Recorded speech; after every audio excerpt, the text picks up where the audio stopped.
Hello there, Seb here from Motorhome Dealer Group, and welcome to this video guide on the Nord Elettronica NE293 control panel, just like you see here in front of me. In this video guide today, I am going to just run through the basic functionality of the panel, showing you what buttons do what, how to bring up the various bits of information, and what that information is going to mean.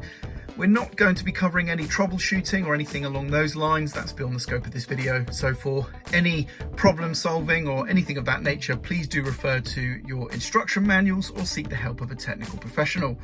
This video is really just going to be a quick start guide to get you up and running using this control panel with your leisure vehicle. So let's get started. So here we have the control panel in the off state, and as you can see, there is absolutely no indications or lights illuminated on the panel. To turn the panel on, simply press the I button, and if it doesn't come on straight away, just hold it in for 2 seconds and we get the firmware number of the panel followed by the firmware number of something called the shunt, which I believe is the software that interacts with the vehicle. Now, more on that in a short while. When the panel boots up, we get a series of lights. The power indicator here tells us that the control panel is indeed on, and then we've got some indicator symbols. Now, the first thing we're having here, as you can see, is a flashing water tank symbol and the number 0 on the numerical display. This is because this vehicle has no water in its freshwater tank. So what we're seeing here is in fact the empty water tank alarm. So essentially what we're seeing there is that it's alerting us that there is an issue and that we have no water. But I'll come on to the alarms again in a short while. So let's now look at what the buttons do. So this I button is going to allow us to view different bits of information on this numerical display. So if I press it, we are going to see the sort of truck symbol here. This is our vehicle battery voltage, and we are seeing it just there. That's indicating 14.2, which is clearly a charging voltage. Next up, we have the leisure battery, and of course we are seeing the voltage there. Again, a nice high charging voltage in this case. And then we go down and we see the water tank capacity. It's at 0 and therefore it will flash to tell us. Now, the water tank capacity actually only operates in 25% increments. So it's going to go from 0 to 25 to 50 to 75 and so on. So if this was saying 25 here, that would mean we've got more than 25% but less than 50%, for example. And that's it. If we were to press the I button once more, we just go straight back to the top and look at the vehicle battery voltage once more. The panel will display that information for approximately 30 seconds before then cancelling out. So we have some warning symbols below the panel here. Firstly, we have one to indicate that the vehicle is plugged into mains electricity. So if we were wild camping, or if we had an issue with our mains electrical supply that meant it wasn't working, either way, we would not see this symbol here in the middle. This one just to the right is an indicator that the leisure and vehicle batteries are being charged simultaneously. So this can show up for several reasons. One, if your vehicle is wired in such a way that both batteries will charge from your main supply, just like this particular vehicle is, then that will show up when you're plugged into mains electricity and both the batteries are being charged at the same time. It can also display when the engine is running and therefore also both batteries are charging from the vehicle's engine alternator. There's also a symbol that can appear just here. It may be red, which is a symbol of the wastewater tank or your grey water tank, and that will indicate that that is getting rather full and will likely need emptying, so do bear that in mind. So if you see that symbol appear, you do need to empty your grey water tank. So next up, we're going to look at the buttons. So firstly, this button here with the light bulb, that is going to turn on the vehicle habitation lighting. And as you can see, when the button is turned in the on state, we do have a green light on the icon there to indicate that that is on. This one here is the outside awning light or external light. This one here is the water pump. Okay, I'm going to turn it off because, again, like I say, this vehicle does not have any water on board, so I don't want to have the pump running because it is a pressure-based system on this vehicle. But that would turn on and off the power to your water pump. And then this one here is just a spare. It's an auxiliary, which we can turn on like so. So these buttons here actually have additional functionality, which we can activate by pressing and holding for about 3 seconds.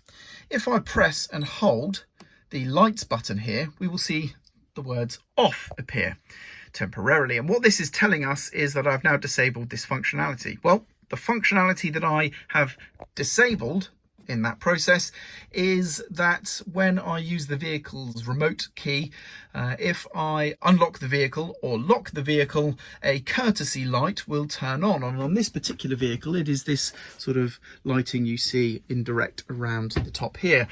So those lights there will come on when I lock or unlock the vehicle as a sort of interior courtesy light. So that's a feature we can enable or disable. To re-enable it again, press and hold, we should see the word on appear. That function has now been enabled.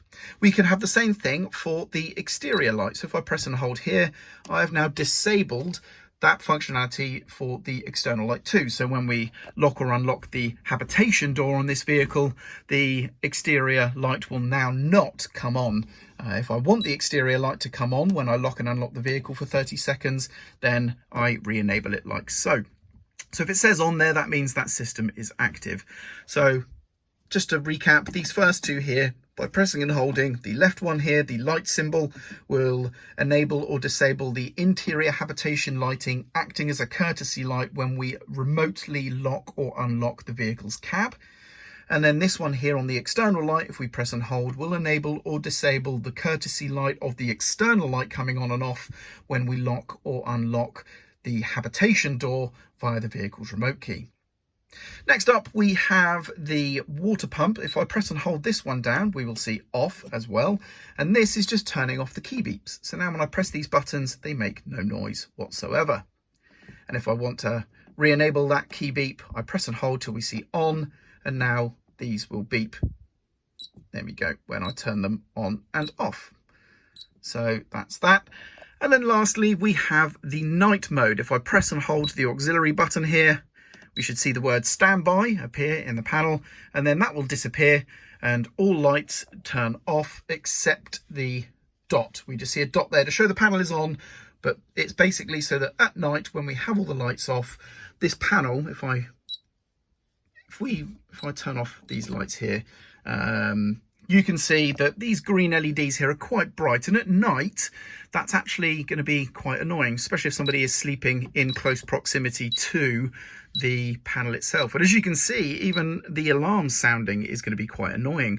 By turning this into the night mode, you can see all we will end up with is just that small little green LED, which is much less light. It also, according to the manual, will silence any alarms, so you will not hear any alarms whatsoever. However, when the night mode is active and those alarms are not indicating or sounding, if the battery voltage drops below 10 volts for over 3 minutes, then the panel will shut itself off. So do bear that in mind. And as you saw just a moment ago, simply pressing any button will bring the panel back out of the night mode and back to life. Mentioning alarms, what alarms can we hear with this panel? So you've already seen the empty freshwater tank alarm. So the tanks, if they're empty, there will be a bleep and flashing symbol for the tank, and that's that. There is a battery voltage alarm also.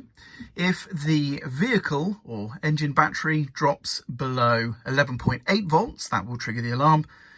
Likewise, if the habitation or leisure battery drops below 10 volts, that will trigger the alarm. The alarm will have an audible beep, and you will see the symbol for the corresponding battery that has triggered the alarm show or illuminate on the left side of the numerical display here. And on the numerical display, for 30 seconds from the alarm triggering, you will see that voltage value shown there as well. We might see P1E appear on the numerical display, and that indicates that the step is open with the vehicle in motion. And an acoustic alarm will sound. So if the panel is off, only the continuous acoustic alarm is heard. So if you turn the engine on and start driving and the control panel is off, then you will hear a loud beeping, and that should hopefully be telling you that the step is out. If the panel is on, then you will also get that numerical error message of P1E. 230 is a number that can appear in the numerical display, and that indicates that the main supply is on or connected with the engine running or the vehicle in motion. So again, an acoustic alarm will sound, and if the panel is off, you will only hear a beeping. So that does mean that if the panel is off, and you turn your engine on there and you hear a beeping, that can mean one of two things. It can mean you're either still plugged into mains electric or your step is out, or both. So that means you need to check something and to cease driving or not put the vehicle in motion at all until those problems are solved. But with the panel on, you will get the error code to tell you exactly what is causing that alarm. And the next alarm you can hear is E1, which is a symbol that will appear when there is an error communicating with the vehicle piece of software that operates, for example, those courtesy lights, and can detect whether the step is open when the engine's running and things like that. So if that sort of ability to talk to the vehicle state is broken and has an error, then you will see E1 appear in this screen as well. But those are the alarms that you can hear. So you've got a low water tank or empty water tank alarm. You've got an alarm for sounding when your step is out and the engine's running. An alarm for sounding when the vehicle is still plugged into mains electricity and the engine is running. And then one more for when the communications between the panel here and the vehicle has broken down. Now, to turn the panel off, it's very, very simple. We simply just press and hold the I button until we see the word off, and then immediately let go, and the panel will shut itself off. And when we see no lights whatsoever, we know the panel itself is off. Now, when the panel is off like this, if you have the courtesy lights enabled for the interior and external lights, then those will function with the panel off. It's part of the functionality of the panel. So you don't have to have the panel on for those courtesy light functions to operate. But there we go. That's how to use the Nord Elettronica NE293 control panel. Hopefully that covers everything you need to know. And I hope you found this video useful and informative. I'm Sev, and thank you very much for watching.